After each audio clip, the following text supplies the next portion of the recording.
Heard on Thursdays with Nikki is about to go live online. Catch HOT, the iconic radio show that made Philippine FM radio talk, every Thursday on The Monster. Streaming video on the Monster Facebook page at RX931, the Monster YouTube channel at RX931, and twitch.tv/Monster RX931. You heard on Thursdays host, Nikki Porter.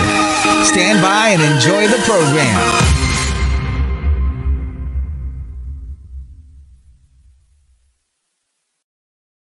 Hey monsters! I am so glad you're still up for some hot conversations on Heard on Thursdays, the show that made FM radio talk. I'm your host, Nikki Porter, and you're Manila's hottest, Monster RX 93.1. So, as we all know, it is graduation season, y'all. Alexa, play Graduation Song by Vitamin C. Congratulations are in order for those who made it to the college finish line, those who passed the tests, learned their lessons in school, those who are stepping onto the next playing field, whether you're ready for it or not. And I'm sure you've been told over and over again that life is one continuous learning process, a journey, if you will. So you just keep graduating from a previous experience, evolving with the skills you develop, and then reinventing yourself to live the life you want. And you try to enjoy the rest of it along the long, winding road of adulthood. So I'm sure that you've adulted a bit in college too, but adulting after that milestone is when it can sometimes be like a baptism by fire. Now, this isn't supposed to discourage you monsters from being excited about your life ahead. It's just that, growing up, some of us held onto an idealistic vision of what adulting or our adulthood would look like. And what we hope to do at the end of this episode is help you cope with situations in your life and career when things don't go your way. So, what is life like after graduation? We've invited two creators of the well-regarded podcast Ask Yourself PH to join us in a conversation about leaving school, adulting, and figuring out career paths. Heard on Thursdays from Ask Yourself PH, Elizha Corpus of Elizha Corpus Management Consulting Services, and Niña Guno, writer and copy editor at Inquirer.net. Hello, ladies. Hi. Hello. Gosh. Hi. Oh my God. I'm very excited to have you both on the show because not obviously, for the monsters who are tuned in. Full disclosure. Elizha and Niña, I've known them even well before college. So it's very awesome to be able to catch up with them and, how life is like for them now. And we're already in just about in our third decade of existence as well. So for Elizha and Niña, welcome to the show. And I usually like to start off by asking my guests, how did you keep yourself busy during the height of the pandemic, apart from work or from podcasting? Whatever it is that you guys suddenly got into as a new hobby and you binge, you go, you share. Let's start with Elizha. All right. So the thing about the consulting work that I did, it really started at the height of the pandemic. And so when people started going into virtual work, that's when my skills came in. And the time of the pandemic was when I was busiest because everyone was just trying to find out where can I get the resources I need to figure out this new life, this new virtual world that we were in. So really work was just ongoing all the time. But it was also good for me because that's when I started doing more public webinars that are free and open to anyone. And so I got to meet a lot of new people that I would never have met if we were not all virtual. But other than that, it was I did dance lessons online, theater classes online. So I really tried to continue doing the performing arts stuff, even though it's weird to do it at first over Zoom, but I think we all adapted. And now I do enjoy doing all those things online. Yeah, I feel like a lot of us had to tap into something creative also during the pandemic. Yes. To balance it out from your work soul and needs everything it. else. Yeah, exactly. What about you, Yeah. Nina? So, speaking of creative outlet, definitely Ask Yourself was one way to really process what was happening. And also, be creative with how to go about it. I was also going to therapy. I don't know if a lot of people experience the same thing, but there was just so much anxiety that Right. I Yeah. went to it, and it Mm-hmm. was so helpful, of course. And okay, like I got into K-pop and K-dramas, Yes. as in kain ng sistema, kain ng mga Koreano. um, yeah, and I watched my first K-pop concert like last weekend. So Yeah. this has just really Oh. been keeping me sane during the pandemic. And actually, what I'm really thankful for about it is that it also connected me to a lot of friends, like from high school or from other parts of my life that I didn't expect. So yeah, thank you, K-pop. Thank you, K-pop. And I saw your story. Shout out to Risa and Tati. Yes, yes, Shiny and NCT fans. There we go. There we Let's go. go. So did you feel like during the pandemic, with our creativity tapped into as well, did you think that you were pushed more into doing more things, or did this allow you to let go of some things that you thought were important? That's such a good Mm. question. Oh I my gosh. know. Thank you. Huh. Do you want to go Oh, first, Elijah? Sure. I definitely think it was a bit of both. In terms of going after the things I want to go after, I really was able to do that. I think not great. having the noise of everyone around me saying like do this or do that, I was able to tap into like what's real for me, what's aligned with my values, and just go for it, put it out there in the world. But Mm, at the same time, I think not having those people around me giving me a lot of the noise and a lot of the mixed messages, it was something that allowed me to let go of thinking of, okay, this should be the path that you take. Or if you want to be a consultant, this is the right career path to follow or ladder to go after. So I think, yeah, it was a mix of both, like having the isolation, if you will, of the pandemic helped you to zone in on yourself and really let go also of some of the things that you don't really sure. have to listen to at the end of the day. Yeah, for sure. What Yeah. about you, Nina?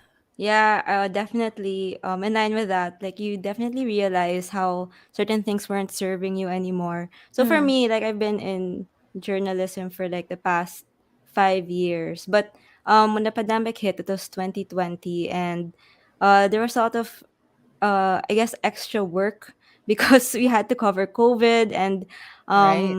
there's just so much going on, but at the same time you couldn't go out. So there's a lot of anxiety also that came with that. And I think at the time, because you were stuck at home and you were always online, I realized like certain things weren't working for me anymore. Like you know, always having to be on social media. Like I knew that I needed to be aware of what was going on because it's literally my job, but at the same time it was affecting my mental health. So Hmm. what actually ended up happening was I felt burnt out like by Mm, 2021, and I told our HR that I wanted to leave. I wasn't even sure if journalism was for me anymore. And our HR at the time was telling me like, you know, we have this position in the lifestyle section. It's actually the digital lifestyle magazines. mm, So maybe you'd want to try that out because it's not as intense as the work I was doing, which was really more of news and more of breaking news actually at times. And so I told him that okay, I needed time to think about it, but I needed a 1 month break. Like I think it was really important like to realize that you really had to set some boundaries. yeah. And what's also Mm. good is that you would realize who actually values you enough to respect those boundaries. I'm really thankful that my work allowed me to do that. So I was able to take that 1 month break, and then I was able to start that new job. And yeah, it's been a year in handling these more Gen Z millennial titles like Nolly Solly, Preen and Scout. And it's been a really fun ride, like having getting to be more creative, but also still of course being connected with what's going on with the world. But I guess not at the pace that I was going at before that was Mm, burning me out. Yeah. yeah.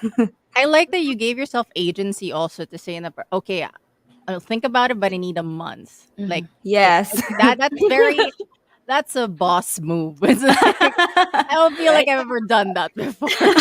Well, you should. Just kidding. One day, girl, one day. Now, for both of you, Nina and Elijah, the first episode, well, it launched in April 2020, but the first episode came out sometime May 2020. So, what made you two decide to start the Ask Yourself podcast, and how did you decide also on the main theme, like the main focus of it? Mhm. So I can take this one. Go, go. We really started it because, like what Guno mentioned or Nina mentioned earlier, see high school, high school activities. Yeah, so we wanted to have an avenue to sort of process everything that's going on.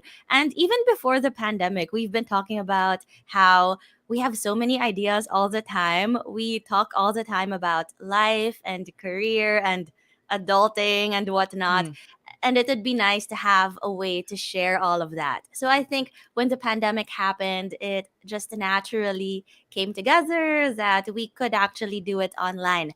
And then, in terms of the format and how we focused on giving three questions for people to reflect on, a lot of it mm, came from the inspiration of coaching, because I also Yes. am a certified coach. And in coaching, you don't really give people advice. Like, you don't tell them what to do, but right. instead you create a space for people to reflect and clarify their thoughts on the matter or on the issue.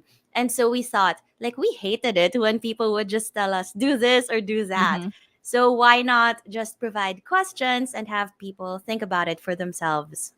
And so, like these questions, it's kind of similar to like therapists, because like ideally, therapists don't really tell you what to do. They also give you questions to either dive deeper or just make you figure out what's going on in your mind. So Exactly. that's pretty cool, and it really does have that kind of engagement for those who are listening to the podcast.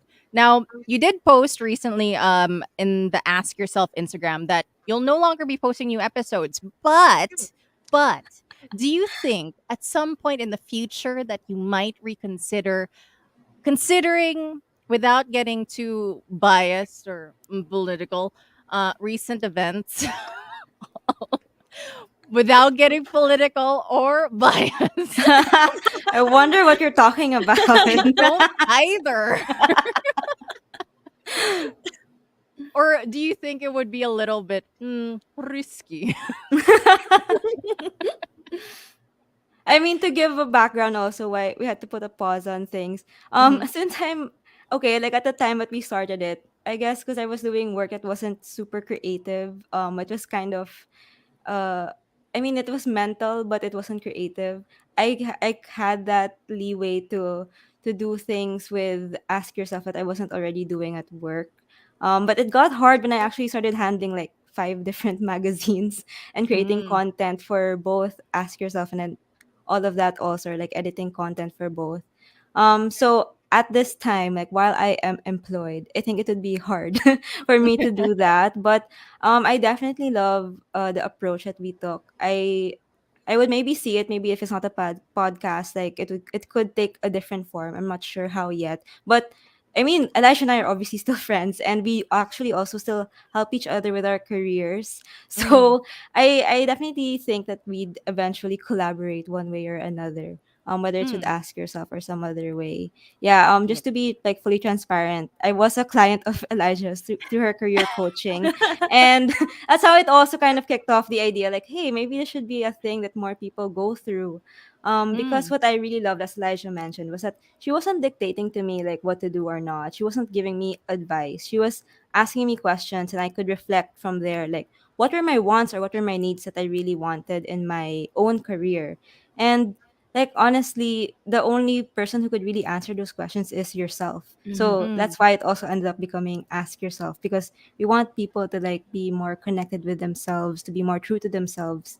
And like the one of the best avenues really is like to answer certain questions that can help you reflect. Yeah, for sure. And for Elijah, was the reason also that you had to, I guess, stop doing podcast episodes, was business picking up also in your consultancy firm? Yeah, for sure. So, if you notice, a lot of the topics that we cover in Ask Yourself, like career, leadership, social impact, all of that, that's already very much aligned with my work. And so there were Mm. times when like my brain was just, wait, it was double timing or triple timing because you had to do ask yourself and also the consulting work. But yeah, definitely, I think in the future, because it's still very much aligned with what I do, it would be easy to tap back into that and figure out how we can revive something of this sort, whether it's still a podcast or not. Yeah, and it's still pretty relevant, even like Mm-hmm. pandemic aside, like all the questions that you ask, especially the ones that I've listened to, and you're and ask yourself, it's like even if it's the pandemic's winding down, I feel like when you were asking that question about what's something about if you cease to exist, what was that question? Ah, It's what like, would the Oh. world miss if I cease to exist? yeah, so I was like, oh gosh, Elijah, how dare you. I didn't expect this. But anyway, no, so I mean those questions, I mean still they resonate even until now. So hopefully I have like my fingers are crossed for you guys, because what you guys were doing with the podcast was pretty great. So eventually Thank you. hopefully you guys figure out what to do next with it, because it's a great content for sure. Now for the monsters who are tuned in, this is Heard on Thursdays. I'm talking to Elizha Corpus and to Niña Guno. They are the creators of Ask Yourself PH. Now, you also mentioned in your sign off post that it was a space, like Ask Yourself was a space to be more reflective than reactive on everything that's happening. Mm. So let's get reflective now. Almost 10 years after graduating from college. Yes, I'm Woo. saying it. Almost ba? Oh my Almost gosh. Or pala. I more think than? college? A college, sorry, high school for sure. Sorry, my It's bad. like we're still thinking about high school. I totally get it. I totally Okay, get it. okay, okay. Go No, on. okay. So almost 10 years after graduating from college, would you say that your college life was CCU compared to the life that you have now? Who For wants to go me, first? Okay. college. Okay, so I mean, I just want to be transparent also.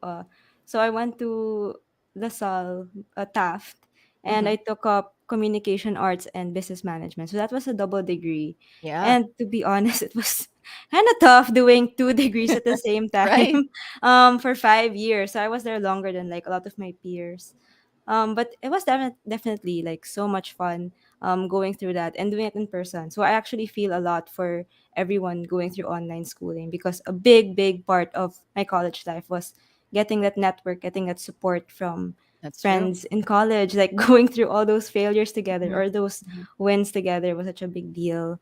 Hmm. So you were asking if it was like easier or harder than what real Hmm. life is like. Yes. um well, I mean, I guess I just want to also give a bit of a backstory on my end, like why I ended up doing two Hmm. degrees. I think like part of it was really being indecisive or not knowing what I wanted. And I think Hmm. I just want to let people know, especially like fresh grads or even people going into college, like it's normal to not know what you want to do. Like, Yes. good for you if you figured it out. But a lot of other people, like myself, we weren't really sure. So I wanted to do those two options. And I learned a lot from both. But even when I graduated, I didn't know what to do. I didn't know, did I want to do business? Did I want to do corporate? Did I want to do something else entirely different? And what ended up happening was I just followed what I was really passionate about or what I was curious about, which is why I actually started with education. So I started out with an after school learning program before getting into media. And I guess like for me it is more fun in a sense going getting to do things after college, because you do have more freedom to choose. Yes, like it's scarier because there's so much more uncertainty, but at the same time, like that freedom to choose is so important because you get to connect with things that you really want to do, or you get to find Yeah. out what your strengths really are, Mhm. and of course meet like lots of other people who can support you on your journey. Yeah, so Yeah. that's, I think that's my post college story. Thanks for tapping into that. What about Elijah? How was college compared to the life you have now? I think the pressures are different. Maybe when I was in college, and I'm sure a lot of the college students can relate. It feels like the burden of the world. You're carrying all of that, right? When Mm. the assignments are sabay-sabay and you have papers and Oh a gosh. party on Friday and whatnot. So it's like everything is heavy for you. But I think I wouldn't say it was easier than adulting or the life post college, because the pressures are different for sure. Mm. And when you're there experiencing it, you you can't see beyond that, right? Like you're just Yes. That's deeply true. deeply in it. For me, after college, I was very lucky because I knew what I wanted to specialize in, even though it wasn't exactly like I knew the path very clearly. I kind of had an idea of the field that I wanted to play in. And so after college, I did my master's. I left the Philippines. I went abroad and took my master's in human resources and labor relations, which I think is also a different kind of pressure from college, because you're True. starting to specialize. And sometimes it's a pros and cons when you start to specialize, because it's a pro because you start getting into a field where you go deep and you're trying to become sort of an expert in something so people can tap into those skills of yours. But at the same time, it's scary because you start letting go of a lot of other options or a lot of other Mm-mm. fields, Yeah. and time is running, right? And so the more you specialize in something, the more time you let go of to go and do other things. And so after masters, that's when I got hired by Microsoft. I lived in Seattle, Washington for a few years. I was doing learning and development for a global audience of about 130,000 employees around the world. And Wow. I think if I compare that with college, definitely the pressure was a little bit heavier on me, because that's what I wanted to experience. I wanted that global reach. And when you get it so fast right after college, you start questioning, like, is this really for me? Like, what did I do right that led me here? Maybe they just got awa and picked the little Filipino girl. And so you start thinking about all of these things. And so yeah, so that was my quick journey, but I also learned so much from my time abroad. I met so many amazing people that I probably, when I was in college, did not think I would meet those kinds of people or work on those kinds of projects.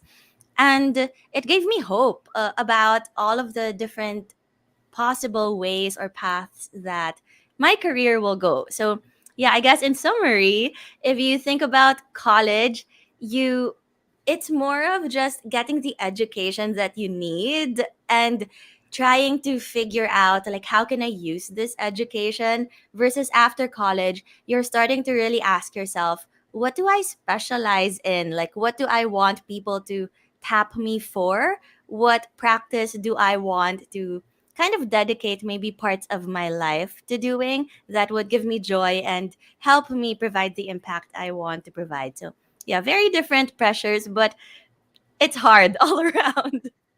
For sure. And I feel like the questions, like as you go from like college to working or to masters and then working, it's like the questions get a little bit more deeper, a little bit more serious, a little bit Yes. more thought Yeah. provoking also with Mm-hmm. regard to your life.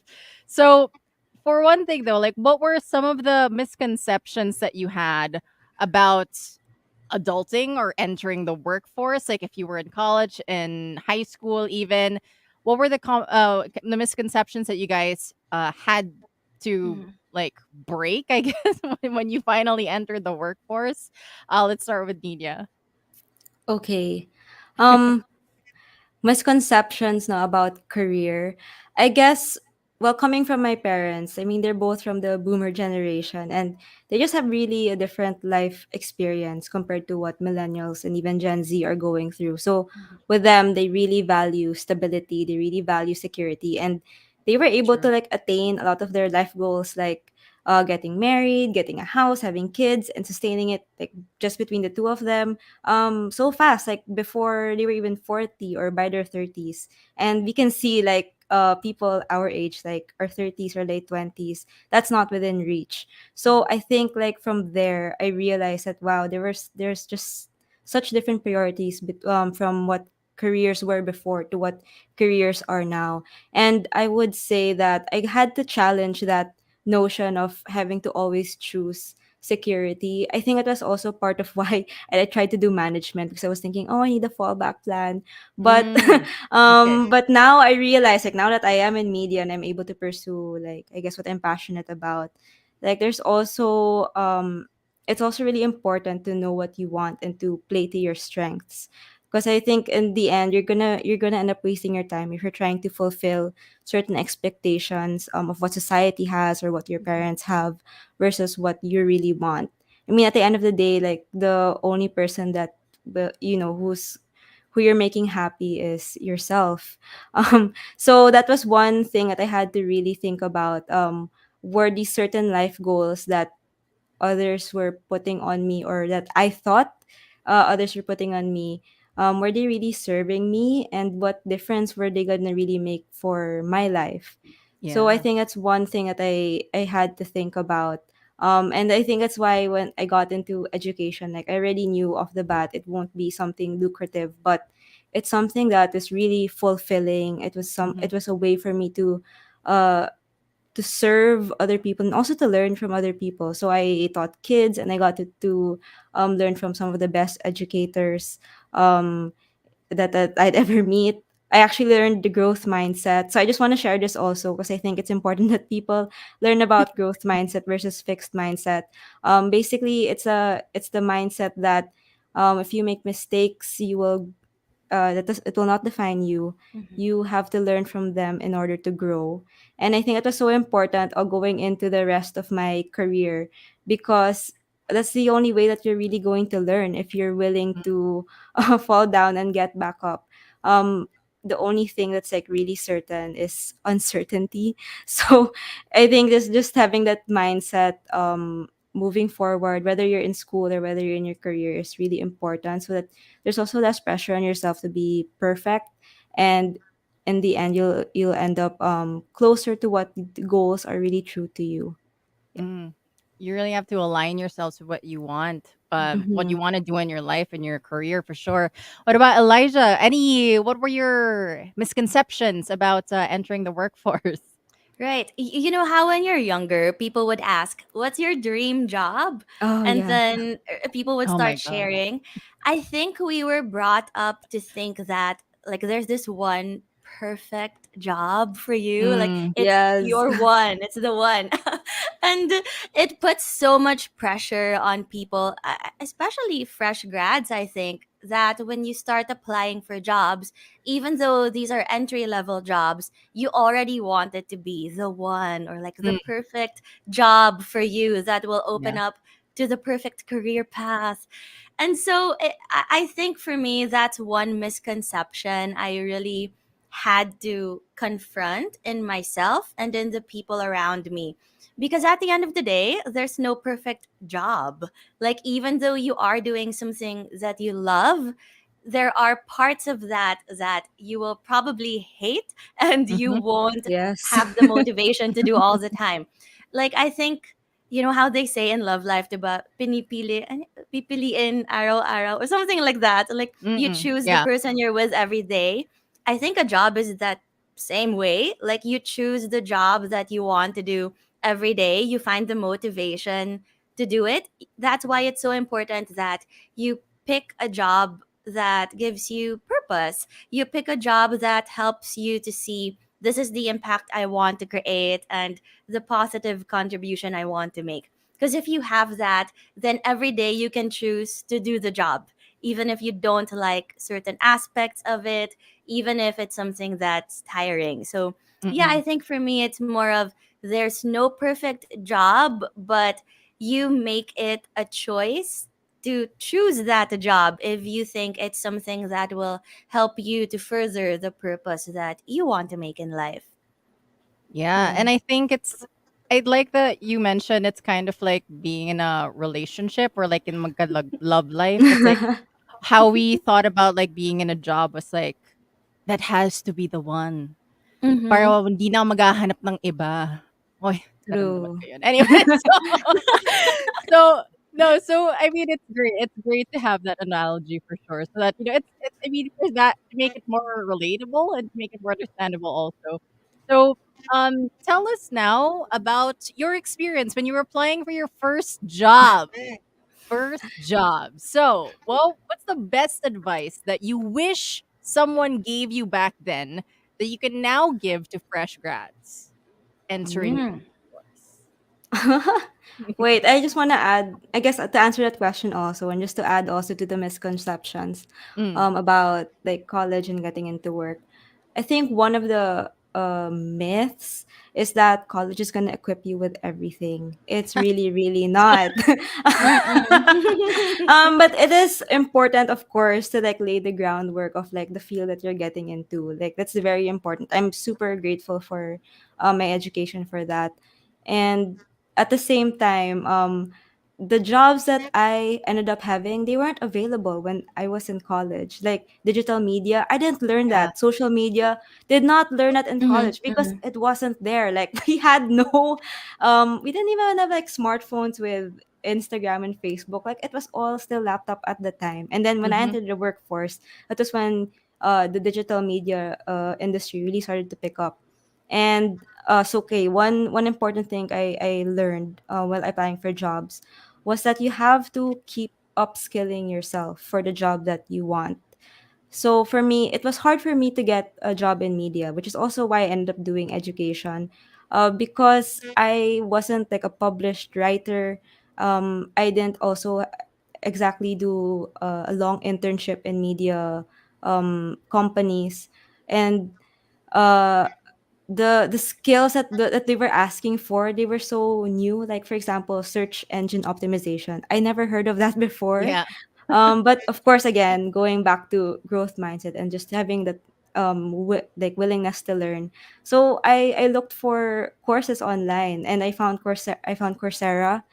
Yeah. And I managed to take a free course from there, and then I was able to put it in my CV, and I do believe it ended up helping me get that job eventually in media. Another thing also is like just to see certain jobs as stepping stones. Like that's totally Mhm. okay. So going back to like there is no really such thing as a dream job, but I guess like you can see jobs as ways of always improving yourself or to of a way to learning new things. So for me, after my first education job, I went to government where I was doing communications, and it was there that I learned how to do press releases. So in a way, it was like adjacent to media, and Mhm. that was also a way that I got published without a byline though, because it was government. But at Mhm. least it was published work. So eventually, I got to put that as part of my portfolio. So I guess you have to find certain ways again to be able to qualify for the job that you want, and of course don't self reject. I think that's also one important thing. Like I think people always afraid of not being qualified enough. Mm. But if you self reject in the first place and you don't Mm-hmm. apply, then for sure you won't get that job. So you just have to Yeah. keep applying. Yeah. Yeah, that makes so much sense. Elijah, what about you? Okay, Advice. the first thing is related to upskilling, but I would say go beyond just technical skills. And so what I mean is because the jobs that we may find in the next 5 or 10 years are not jobs that you learned about in school. Like these are skills that were Uh-huh. not taught to you by your teachers. You have to be flexible. And so, agility, learning agility is something that's so important. How do you build that learning agility? It's by going into skills that are soft skills. So soft skills is what probably most people would know. These days we like to call it like power skills. So Oh, these are really? things like Really? there's this is the research by Josh Burson, who's one of like the big management consulting people out there in the world. And so what they say is these are called power skills now because if you cannot rely on your technical skills because they might disappear in the next few years. You have to rely on your core, which is probably showing leadership, showing growth mindset, and being a learner. It's about being able to tap into creativity It's about interpersonal skills where you know how to empathize and talk to people Mm. and try to solve your problems in a collaborative way. So I would say, as early as college, go and try to find ways to develop these kinds of power skills. And the great thing is, in college, it's quite easy. There are so many student orgs out there Yes. that you can Right. join, lots of leadership opportunities, which actually, these are things you can put on your resumes as proof that you've been able to practice all of these different skills. So, yeah, number one is upskilling is important, also in terms of power skills or soft skills, if you will. And then maybe another thing I would recommend is try to utilize your network. And it's not just about networking with your org mates or the other people in school. Really try to find maybe alumni from your school who are working in the companies that you'd like to join in the future, or the Mm. industries, fields that you'd like to be part of after college. Nowadays, LinkedIn is there for you as a tool. Like, it's so easy to find out more about people and where True. they ended up. And so as early as college, message these people, like use your same connection and say, hey, like I saw you also went to the same school. Now you're in a field that I'm interested in.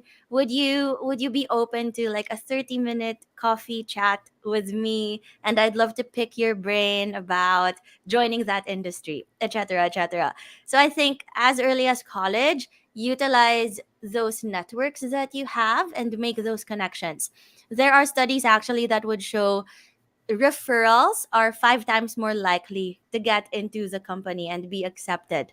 And so if you have someone who can refer you to that company, then you have a higher chance. So just don't underestimate those connections. And then maybe the third thing is, your resumes are so important. And when you create your resumes, make sure that you don't just put activities on there. Go with impact instead of what you did. And so, for example, instead of saying, I headed this event where we planned a party or a webinar or whatever. So instead Hmm. of saying that, try to show the impact where you would say something like, the event garnered how many people, or based on the satisfaction ratings, what was the rating that you got. So try to show the positive benefits of what you did versus just the activity that you did. I think that's so important because nowadays your resume is your first pass. Hmm. And if you do not have a good resume, then you won't even get into the next round. So, yeah, Yes. just very tangible things that you have to be practical about, all of these little details when it comes to life after college.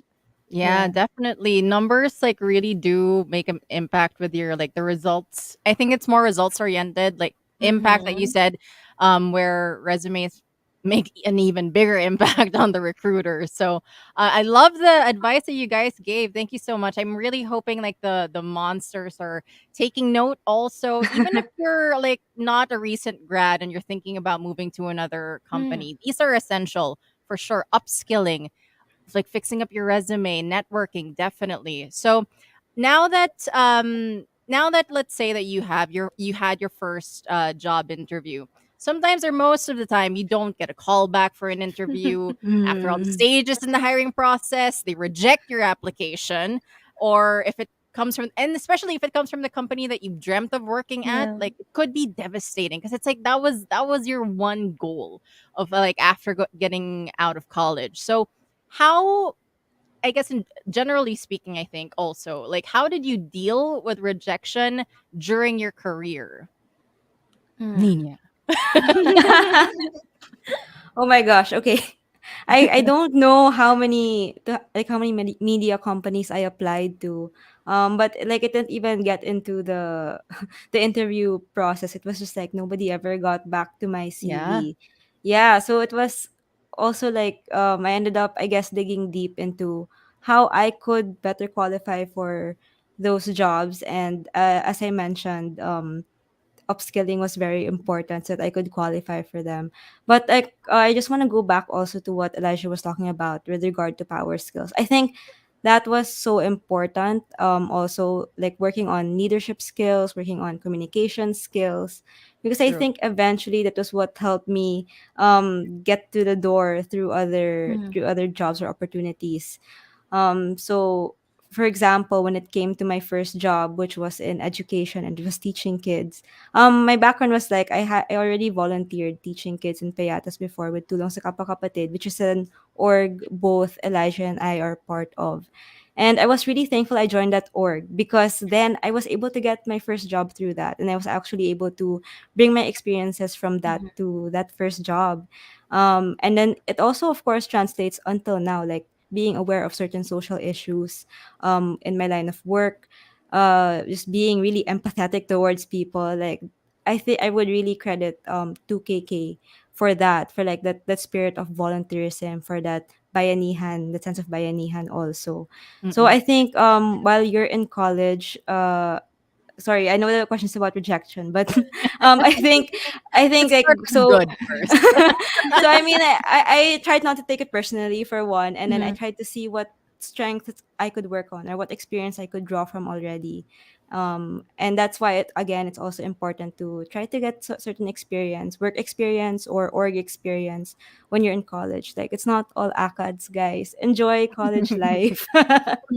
Yeah, make friends. True. I think, oh my gosh, I would have to say like even when you say networking, I think of course having genuine friendships is so important. Mm. So one thing that I was thankful for also having two courses was that my network got wider. So even Yeah. now that I'm in media and I need uh resource persons, or I need writers to do something for a job, I was able to tap into that network. And yeah, I'm so thankful that I was able to do that. So again, I guess get out of your comfort zone to be able to talk to people. And you'll also be surprised how people want to help you when you reach out to them. Mhm. So, like with Elijah's LinkedIn tip, you just never know. You just have to try to reach out to people and see what you can get out of it. Yeah, I've definitely tried that actually one time, but they didn't reply to me. Oh Anyway, man. Elijah, that's rejection. What about Elijah? What about you? How would you deal with rejection throughout your career? Mhm. The first thing I like to do is to get feedback as much as I possibly can. I'd love to know, like, what was it about my resume, for example, or what was it about my interview that they maybe didn't like, or that wasn't exactly aligned with what they're looking for. Because you have to remember, sometimes it's not you. Like Mm, sometimes it's really just the alignment isn't there in terms of mm, the job that they have. And so the more you understand that, the better you can position yourself in the future jobs that you'll apply for. So what I try to do is, if I let's say if I don't hear back, I'll try to email back and just say, mhm, hey, I know it's been a while. Like, when you're not busy, I'd love to get your thoughts on what I can improve on in my resume, or what I can do better in my next interview. And most of the time, there are some recruiters who would like to see that and who will take the time to reply. Of course, it's not everyone, because these people are very busy and drowning in emails, but you will find that there will be some people who are willing to give you that feedback. If the recruiter or the hiring manager is not replying to you or willing to give that feedback, what I like to do is to then tap into the networks that I've built. So, for example, maybe I'd find someone in the same company or doing the same job that I'd like to get into in the future. And then I'll ask them, like, this is the job I applied for. This is the resume I submitted. I didn't get it. Why do you think is the reason behind that? Or like, what else mm. can I do so in the future I can get a job like this? So yeah, feedback, very, very important. And then I guess the next thing is, try to process it for yourself. Every rejection is always a chance for reflection. And so as you think about the failure that you went through, it's so cheesy, but try to think of the failure as a learning opportunity for yourself. Yeah. And beyond just learning about what skills you maybe have to work on more in the future or include in your resume, also try to think about, like, what did I like so much about that job? Why was I gunning for it? Like, Mm-hmm. why am I disappointed? Am I even disappointed? Or if I am disappointed, what's my level of disappointment? Is it super devastated, or just, it's just okay? It hurt my ego a little bit. Because I Mm, think as you think about all of these things, it also tells you more about yourself and what you like about a job, what you value.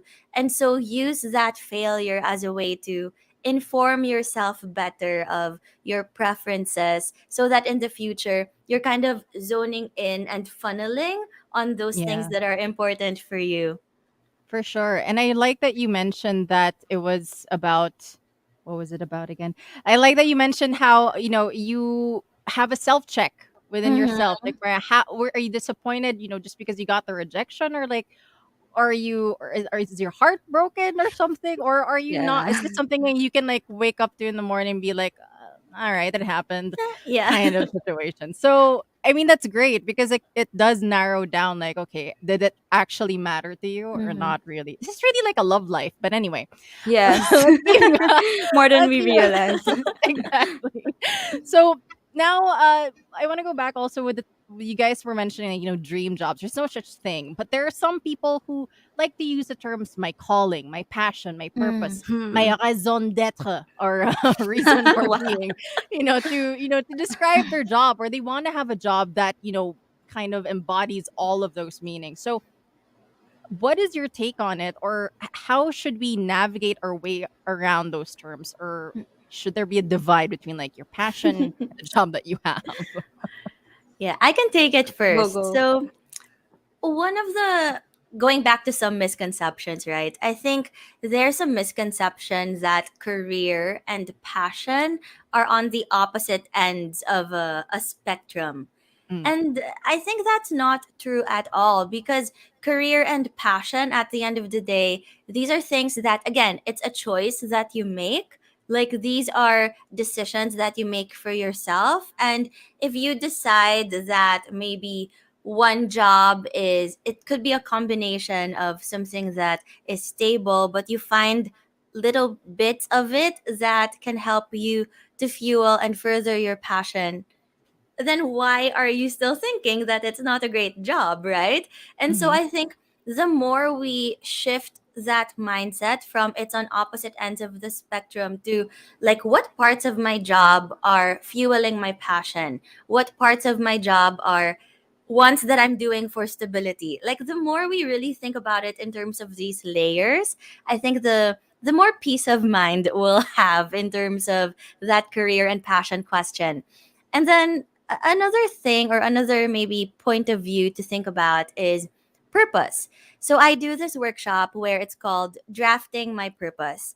Instead of, how you always see these find your why or discover your purpose, I Mm, don't like using find or discover, because it makes it sound like you lost your purpose or your meaning along the yeah, good way, and now point. you're trying to, like, look for it, like that little coin that you dropped on the floor, which just doesn't make sense because you're searching for it externally. I like to say draft because it's something that you keep on refining as you get more information from the world, as you learn more about yourself, and you keep on deciding what part of your life is helping you further that purpose as you go through every day. And so I think, instead of like chasing after this idea of that one job is my calling or my vocation or my purpose, try to see how in your everyday you can infuse practicing that purpose in the different interactions that you have, or in the different tasks that you do. But I think the hard part there, right, is defining what is that purpose in the first place. And so Mm-hmm. I think using some alone time to reflect on, like, what is the impact I want to create, and for who, for which groups of people, what would the world miss if I cease to exist? Like, these are questions that the more you zone in on them, the more you can start drafting what that purpose might be, and find ways to infuse that in your little everyday tasks. Wow, that was That makes a lot of sense. Like, again, it's a C6 question. It's like, I'm drawing a blank though.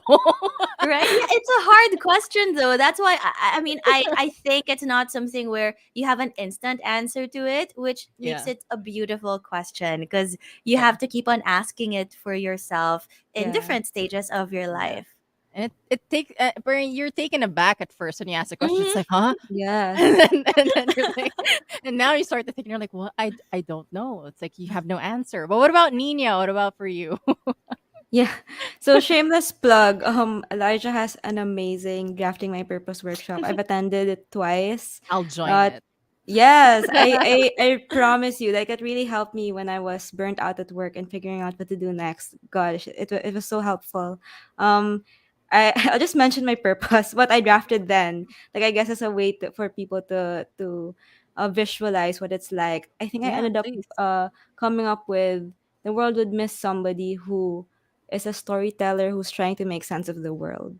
And that helped me decide on what to do next with my career because I was trying to figure out, do I stick to journalism or do I do another job? And I think I realized like I did not need to stick to one specific career to be able to do that. I could create stories or tell stories in so many different ways. So I think that's like the amazing part. Like I always thought it had to be in articles in terms of essays. I always thought it was gonna be like that, but these days I am doing TikTok for some of our I've seen content. those. Yeah. And I'm like, wow, I really enjoy it. And I'm so thankful that I'm able to do this, like to tell stories through this medium. So I think that's really important. But again, sorry, going back to your question. What was your question again?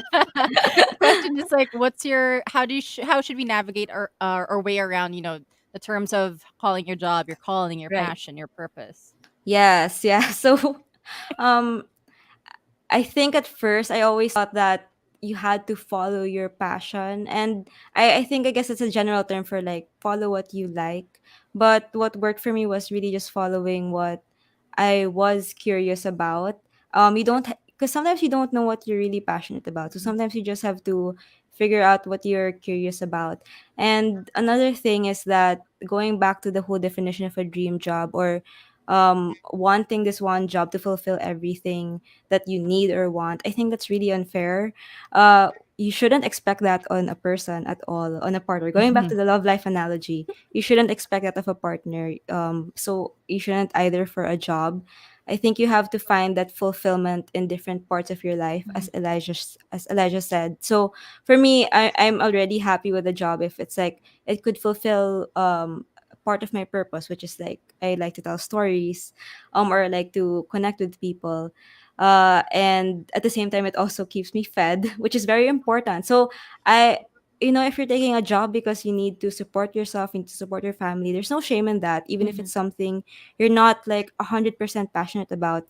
I mean, a job in the first place should be able to fulfill your basic needs. And Mhm. I mean, if you're not able to do what you're passionate about or what gives you purpose through your job solely, but your job is able to support you like financially so you can do it in other ways, then that's also something that you can consider. It doesn't have to be like one certain path. So I think Yeah. that's my takeaway like when it comes to passion, purpose, career. For sure. And I hope monsters are enlightened while they're listening. Because a lot of us really do think that way. Like they want the one thing to be the thing in Yes. terms of our career. So now I want to bring the subject to fear. Fear. So, Nina, I actually want to start with you. So, as we all know, like our generation and our younger generation also, they're more akin to like hopping from one job to the next. Like, after 2 or 3 years, they move on to the next Yeah. job. So for you, you had an episode where you were sharing like, and you also shared this earlier that your parents told you to stick to one job because they're more used to that security and Yeah. just to, make the living out of that one job. So but you didn't want to do that. So was there a sense of fear in one defying what your parents thought, and also two thinking that crap, what if it goes wrong? Yeah. Oh, that's a good question. So like the general advice I got before going into the workforce was that you have to stick to a job for at least 2 years so that your future employers would not see you as somebody who's flighty. Yeah. Um, and that wasn't something for me because I actually ended up switching jobs like every year. Actually, at one point I had two jobs at a time, and then I had to switch jobs eventually a year after, but realizing that this certain job wasn't really for me. Even if I did enjoy parts of it and I learned from it, I just couldn't see myself doing it long term. And so I think, of course, a part of me being able to leave a job was, of course, privilege. We cannot ignore that. Yeah. But I am thankful that my mom, for one, she was very supportive of me just doing what I wanted to do. And what she would always emphasize was like, how could you serve other people? So I think that was also an important consideration for me. Like, how could I best use my strengths to make an impact? So in that sense, I think even if there was that fear of being unstable or of having to start over again, I think going back to like how I wanted to make an impact was very important. I think what I dealt with more than fear was being insecure because again, I had to start over again. Whenever I would go to a new job, it was like, wow, these people are established already in their jobs and I'm in day one again. Mhm. Especially when I was in media, I was like quite, I mean, in my mid 20s already, and I felt like um my peers were more established. They were getting promotions. They were able to do work abroad, and a part of me felt so anxious that I was missing out on things. But I guess I had to ask myself, like, are their goals going to make a positive difference on me? Mhm. And when I pictured like what life I would have led if I followed what others expected or what others were doing, I realized that it wouldn't have been true to myself. So I think making peace with that was one thing I had to work on while switching from one job to Mhm. another. And of course, in a more practical sense, like they will ask you in job interviews, like why you switch from one job to another. It is important, of course, to know the reason why you ended up leaving a certain job. And in my experience, the employers were accepting when I explained that I wanted to learn something new, which is true, of course, Mhm. or that I felt like I already learned this certain thing from my job, and that I wanted Right. to explore another path. They are generally accepting of it. So, and of course, if you have an employer who isn't, I guess it's a red flag also that maybe you don't want to be in that company. So that's my take on going from one job to another. Yeah. Yeah, and for Elijah, I do have a question for you as well. Um, you had the opportunity to work at Microsoft, and I think that's really great. Microsoft is known all over the world, and you said you had to create these projects for what 130,000 employees all around the world. It's incredible. So, you resigned from your job Mhm. and you went home, and then was that when you started your consultancy firm? Was that when you decided that you wanted to start it also? Yeah. Yep. And Yeah. Oh, go yeah, ahead. and so like well the question I wanted to ask was like how did you deal with the uncertainty of that and the possible fear that came with, starting your own company? Right. Ooh. So what happened was while I was in Microsoft, I was very, very lucky that I was surrounded by leaders who really helped me to think about what is my purpose, like what are things that I loved doing and what is the positive impact I want to create. Like they were able to create a space for me to verbalize all of that and to reflect on that. And so during the tail end of my time at Microsoft, I started feeling like I need to go home. Like I've learned so many things from my time abroad. And if I compare my career stories with the stories of my peers, for example, it's so different. For the most part, the experience they have with companies here in the Philippines. And so I started having these thoughts of what if I come home and share it with as many companies as I possibly can. So that's really Mm, how consulting happened. But for sure, when I came back home here, I the uncertainty of not really knowing what project to start with because I didn't have anything. yes. It was pushing me to apply for a job that was more stable, which I actually did. I tried applying for some HR jobs here in the Philippines, but as I was going through the application process, I started realizing that, this isn't for me. Like, I was just dragging my feet to those interviews. And I started noticing that like I would give them attitude, which I do not like that at all. That's not me. Like, I'm not a mean person. That's not the kind of person I want to be. And so I stopped that process because I started feeling like I wasn't being myself. So I guess one thing that helped me was being clear on my non-negotiables. Like, what are the things that I really want to have in life? Like, what are some of the criteria, for example, that I want to be looking at to evaluate if I'm still going on the right track or not? And so the more I reminded myself of those non-negotiables, the more I was able to, I guess, sort of comfort myself that even though I don't have like a stable job, I don't have salary that comes in every month, if I'm doing something that's aligned with my non-negotiables, then I'm still on a path that's good and right for me. So, yeah, I guess fear also is something that it will never go away, Mhm. especially when it comes to Yes. a topic as huge as your career. And so just living with that every day by reminding yourself of what's important for you. And if you're able to do what's important for you, then you can push past that fear.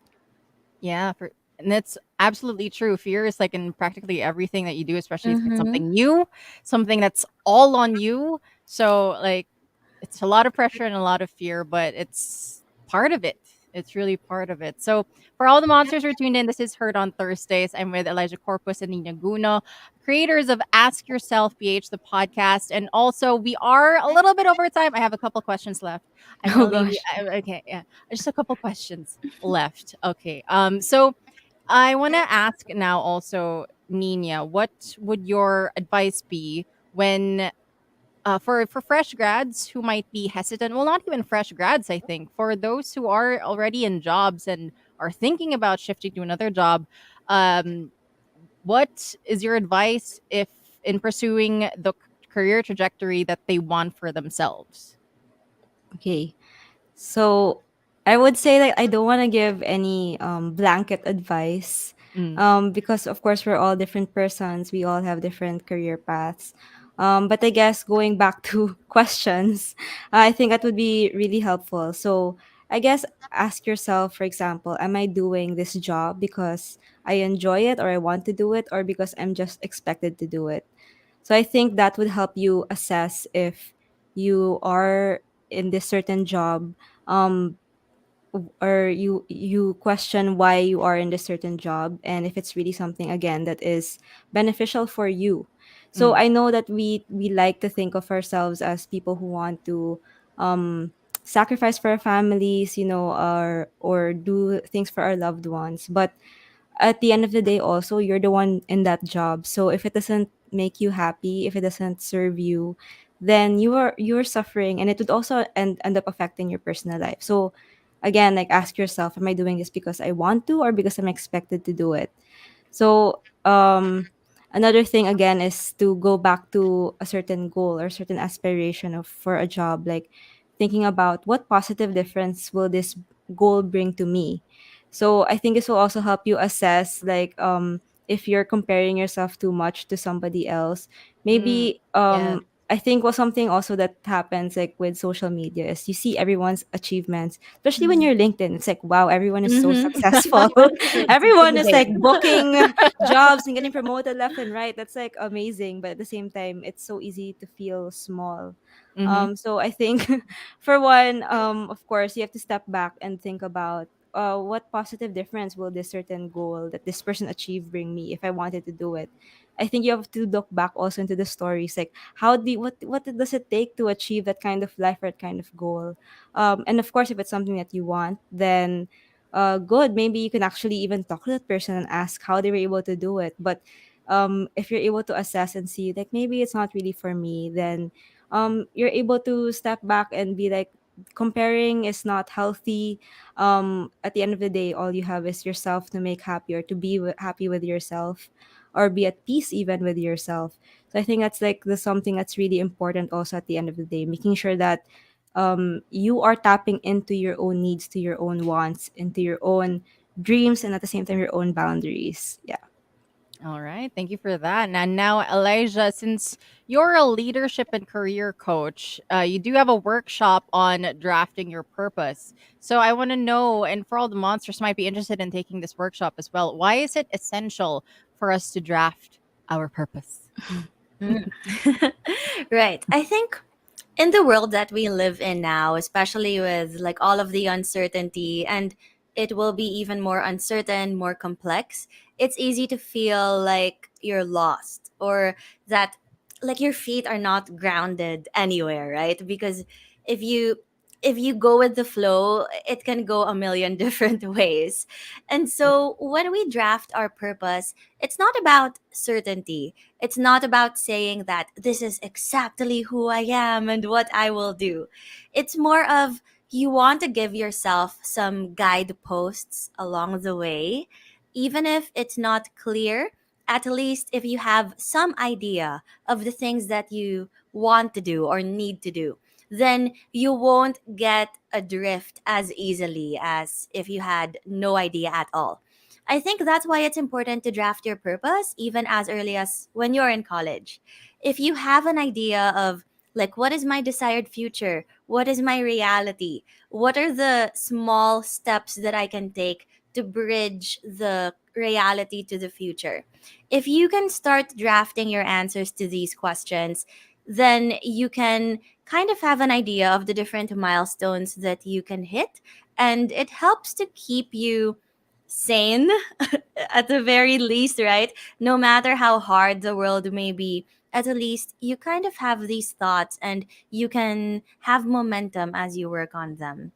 Mm, I love that. That's why I'm going to be joining your next workshop for drafting your I really, really, really recommend it. No bias, ha. Got you, got you. No, I mean, if it's helped you, Nina, for sure. Like, I'm sure it's gonna help others. It's could potentially help me as well. Now, for our last question, it's a little bit of a candid question, also, but it's in relation to what fresh grads have probably encountered in college and might want to encounter after college because they're free. So, what is your opinion on the belief that you should focus first on your career before getting into a relationship? Like, how do you balance? Is there a way to balance your life at work and in love? Nina, Wow. answer this. Oh my gosh. No Okay. pressure. So I'll go. Okay, well, for everyone's information, I've been in a relationship for, it's gonna be 12 I don't even know if that's No math. way. Yeah, 12 years this July. Congrats. Yeah. So I've had the same boyfriend since college, since We first year love jumps. college. Yeah, I know. Yeah. Shout out. Yes.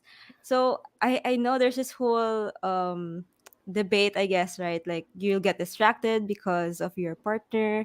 They could hold you back from your goals, but in my experience, if you are in a healthy, loving relationship, it's not the case at all. That person will definitely let you do what you want to do, and will trust that you um also want them, the same for them, and they will support you in your goals, and you will also find ways to make time for each other. So I guess, just to make this more concrete, like what I'm saying, uh like Joms and I, we have very busy jobs. Like, he's in advertising, I'm in media, and Okay. that usually means, of course, like for him it means a lot of late nights. For me, sometimes there's also overtime, but and especially because of the pandemic, we don't get to see each other a lot.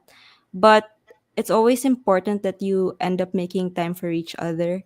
So I think that's how we've been able to work around it. Like, Zoom, thankfully, is there. You have social media also to help you stay connected.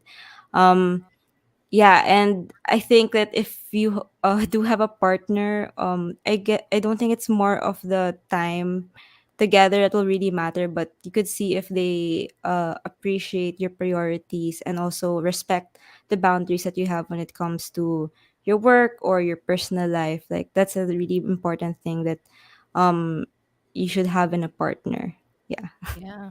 I totally agree with that. Elijah, do you have a workshop for this? I'm just kidding. Well, I mean, what's Oh, your good take on it idea. also? Diba? So I have a different situation from Nina. I'm actually not in a relationship. And I think for me, same answer as Nina, though. Even though I'm not in a relationship, I don't think it's something that people should like choose one or the Mm. other. Mm. If you're able to craft good boundaries and manage the different challenges that may come with a career and a love life.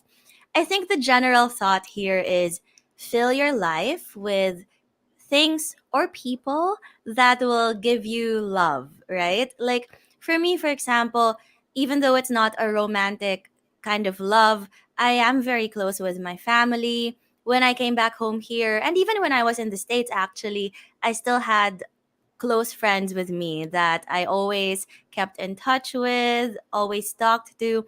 And so I had that kind of love that filled me. I also am very passionate about like performing art. So, like singing, dancing, acting, all of these things. And I do think they fill me with love.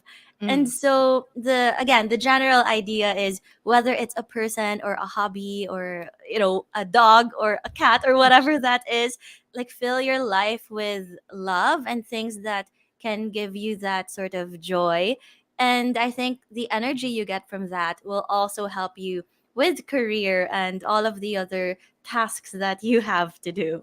Yeah, it kind of like transfers into like the your I mean it reflects also I guess in the output that you have in your job. If you know you're living like a well loved and a fulfilled kind of life in that sense. So and it doesn't have to be romantic. It doesn't Yeah. have to be Mm-hmm. romantic. So yeah, I love that. Oh, it's so nice to talk to you guys. Wow. Oh my gosh, it was such a pleasure to catch up with you, Elijah and Nina. Learn so much, and I hope the monsters will as well. You can always catch this in one of the videos from Facebook, from Twitch, from YouTube as well. Is there anybody who is tuned in from your family, friends, Joms, who might be listening? You can go ahead and say hi to them if you want to. Go. Hi, Joms. I hope you're awake. He's actually in Chicago right now, so we're like Oh, long distance. nice. I hope he's watching. I think my mom is tuned in. Hi, mom. Thank you so much for helping me with my career and for supporting me even on this. Oh, I love that. Yeah, I think for me, I also have my parents and my family watching. So, hello. And I actually have some participants who always go to our Wow. workshops who might be here. And I really am super appreciative of them. These are people that I did not know before the pandemic, but I just started getting to know them through the different workshops that we've offered over the past 2 years. And so I appreciate all of you that are here today. Yay! Oh my gosh. So, monsters. Wow. The names are, yeah, ganon. The names are Elizha Corpus and Niña Guno. So much insight from this evening. It's like, I literally have had more questions. So I'm like, nope, nope, let's not. Let's make them sleep. Let's allow them to sleep now. But it was so great to catch up with you guys. And can I just say, if like, just to see how much we have grown and especially all the knowledge that you guys have like shared even throughout this like 1 hour 13 minutes, it's crazy like how much we've grown. And so I haven't said it yet, I'm so proud of you. I'm Oh, not joking, you I'm not too. We're joking. proud of you too. Oh Yes. no, You're stop. amazing. I'm gonna cry, but I'll do that off air.